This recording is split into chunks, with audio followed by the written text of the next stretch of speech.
जो पैदाइश के लिए सचिव में जो प्राइवेसी और सीक्रेसी का जरूरत है, ये एक पॉइंट आया था हाँ जी मुरली में। हाँ जी हाँ जी। तो एक बात है, जो संगमी के लक्ष्मी नारायण जो है वो वाइब्रेशन द्वारा वो पैदाइश करते हैं। हाँ जी। उसमें तो शुक्रकंड कैसा डालते हैं माँ की पेट में? शुक्रकंड जो होते हैं, शुक्रकंड वो एक बात है। और दूसरा एक बात का जवाब एक बार में लेते जाओ, इकट्ठा नहीं।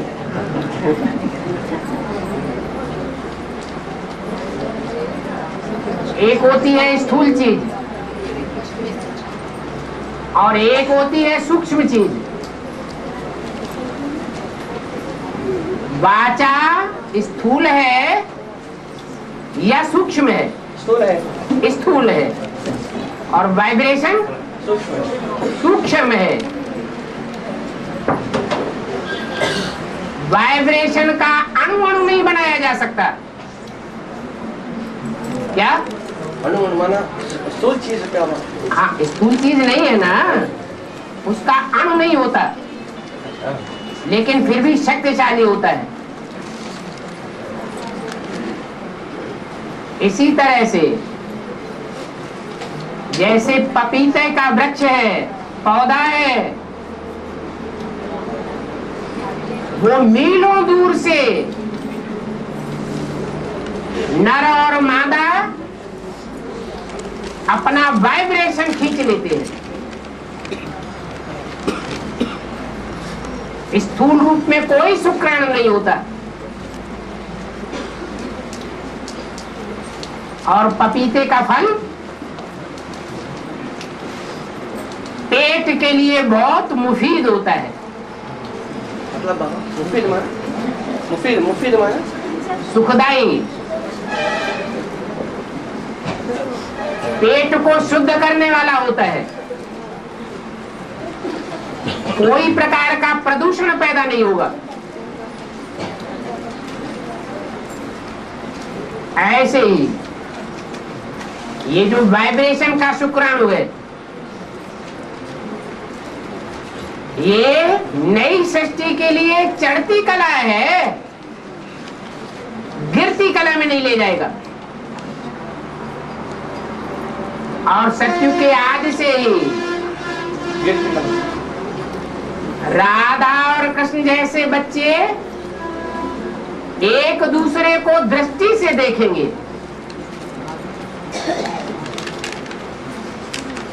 दृष्टि के शुक्राणु एक दूसरे में डालेंगे। वो स्थूल होने के कारण बुद्ध रूपी पेट को पवित्र नहीं बना के नहीं रख सकते। कुछ न कुछ अंश मात्र पतन जरूर होगा। क्यों? क्योंकि उसमें देह का अंश आ जाता है। आंखें भी वाला ज्ञानेंद्रियां हैं, और ज्ञानेंद्रियों में भी सबसे ऊंची स्टेज की इंद्रियां हैं। आत्मा रूपी राजा के बिल्कुल नजदीक रहने वाली इंद्रियां हैं, परंतु फिर भी देह का अंग है।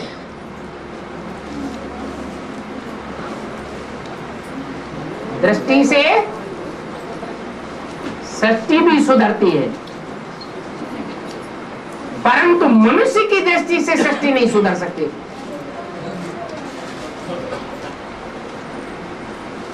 चाहे सतयुग के देवताएं ही क्यों न उतर आए हों,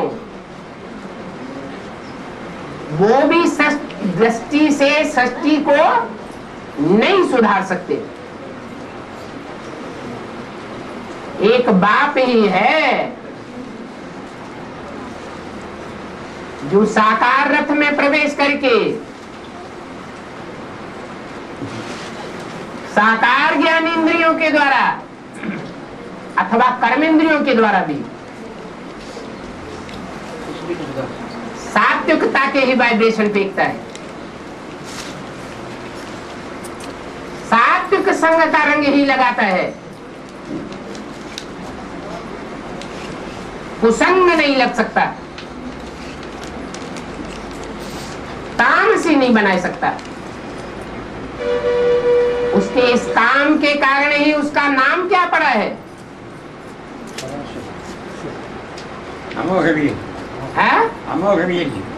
नहीं, वो तो एक गुण बता दिया, विशेष गुण है। सदाशिव सदा शिव सदैव कल्याणकारी है, दृष्टि से भी कल्याणकारी, वृत्ति से वाइब्रेशन से भी कल्याणकारी,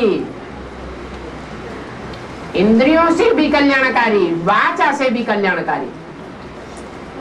कोई भी हालत में, कोई भी स्थिति में, कोई भी परिस्थिति में बाप का संग का रंगा कल्याणकारी हो ही नहीं सकता।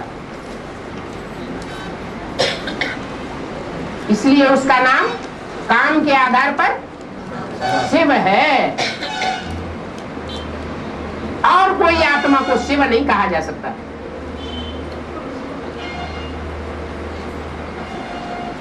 तो शिव के पार्ट की तो बात ही अलग है। न्यारा वो दृष्टि से भी कल्याण करता है, वाइब्रेशन से तो कल्याण करता ही है, परंतु वाइब्रेशन भी साकार के थ्रू चाहिए। अगर साकार के थ्रू वाइब्रेशन न हो तो इस सृष्टि पर उसको आने की भी दरकार नहीं। ऊपर बैठे बैठे ही वाइब्रेशन देता रहे, प्रेरणा करता रहे, उस आत्मा को भी उसका फल मिल जाता, वो भी स्वर्ग की दुनिया में आ जाती, परंतु उसका तो पार्ट ही नहीं है। जिस तन में प्रवेश होकर के ये कार्य करता है, संग का रंग लगाता है, उस तनधारी को ही सारी प्राप्ति होती है। मेहनत का उजूरा मिलता जरूर है।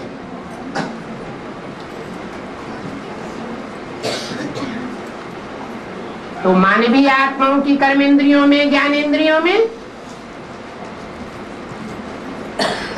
चाहे कोई भी स्टेज में रहे हो, उनके संग के रंग से पतन जरूर होगा।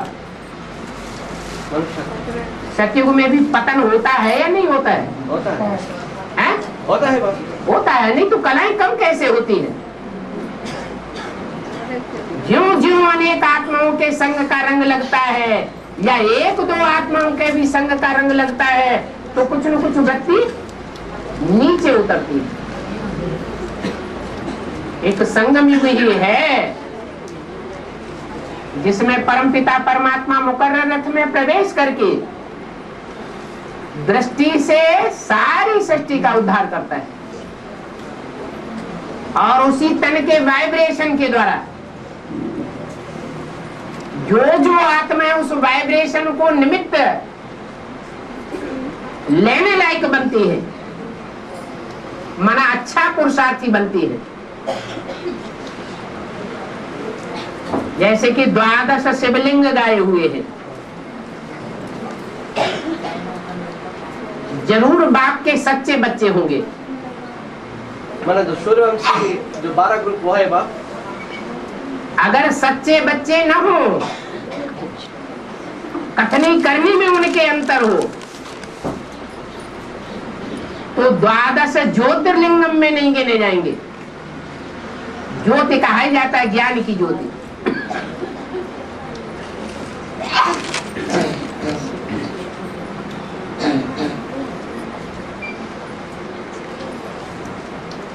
नंबर 12 आत्माएं हैं जो माला के मड़के बनती हैं, सब कल्याण करने वाले हैं, लेकिन कोई एक का आधार लेकर के नहीं रहा जा सकता।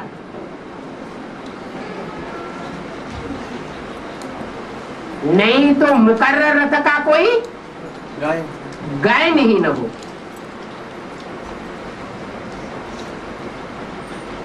और आगे क्या बोल रहे थे?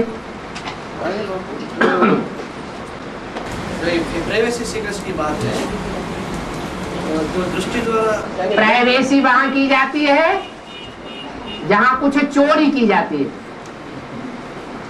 secrecy में जहाँ कुछ अनर्थ किया जाता है,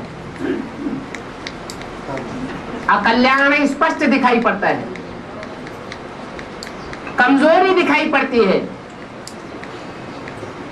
पतितपना देखने में आता है, तन की शक्ति क्षीण होते देखी जाती है, तो प्राइवेसी की जरूरत होती है। और मला सचिन कहता है कि मैं ऐसा की दरकार नहीं है ना बाप, प्राइवेसी की क्या दरकार है? कोई खराब काम कर रहे क्या? खराब काम कर रहा है, लेकिन तो देह का भान कुछ होता है ना, देह होती नहीं वहां, मतलब ये इंद्रियों द्वारा होते हैं ना। जो कर्म इंद्रियां हैं उनसे देहभान बढ़ता है, तो ज्ञान इंद्रिय, ज्ञान इंद्रियों से देहभान उतना नहीं बढ़ता, क्योंकि वहां अव्यभिचारी इंद्रियां होती हैं।